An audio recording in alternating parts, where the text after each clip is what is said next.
दोस्तों, क्या आपको पता है एग्रीमेंट और कॉन्ट्रैक्ट दोनों एक ही चीज़ नहीं होते हैं। दोनों में डिफरेंस होता है। क्या होता है डिफरेंस? और ये क्या डिफरेंस होता है आपको हम चलिए बताते हैं। एग्रीमेंट क्या होता है? सबसे पहले देखिए एग्रीमेंट बनता कैसे है।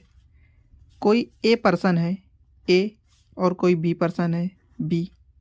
सबसे पहले क्या होगा, ए जो है बी को ऑफ़र देगा। क्या देगा? ऑफ़र। जब ये ऑफ़र दिया तो बी इसको क्या करेगा? एक्सेप्ट करेगा। एक्सेप्ट। अगर रिजेक्ट कर देता है तो यहीं से ये ऑफ़र ख़त्म हो जाता है। अगर एक्सेप्ट कर लेता है तो ये दोनों मिलकर क्या बन जाएंगे? Offer plus acceptance equal to promise. अब प्रॉमिस हो गया। अब ए बी को क्या ऑफ़र दे रहा है? मान लीजिए इसको एक बुक बेचनी है। ये बुक समझ लीजिए जिसकी प्राइस है 5 रुपये। ये 5 रुपये में बी को अपनी एक बुक दे रहा है और बी इसको एक्सेप्ट कर ले रहा है। तो जो प्रॉमिस है इसमें कंसिडरेशन मिलाएंगे।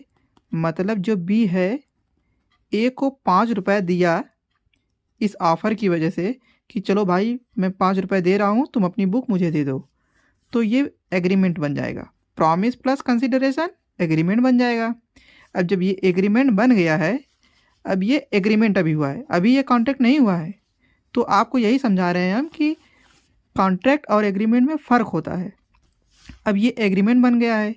अब एग्रीमेंट को कोर्ट में इन्फोर्सिएबल कराना ज़रूरी है। मतलब कि अगर कोई कॉन्ट्रैक्ट कर रहा है तो जब एग्रीमेंट बना तो वो कोर्ट में इन्फोर्स भी होना चाहिए ना। जब ये इन्फोर्सिएबल होगा, इन्फोर्सिएबल बाय लॉ, जब ये इन्फोर्सिएबल बाय लॉ होगा तब जाके ये कॉन्ट्रैक्ट बन जाएगा। अब ये कॉन्ट्रैक्ट हो गया जो कि इन्फोर्सिएबल बाय लॉ है। इसको हम बोलेंगे all agreement is not contract, is not contract, but all contract is agreement.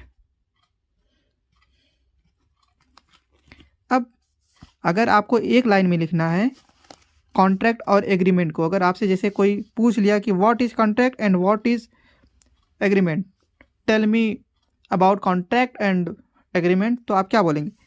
Direct ये बोलेंगे आप कि all agreement is not enforceable by law, enforceable by law.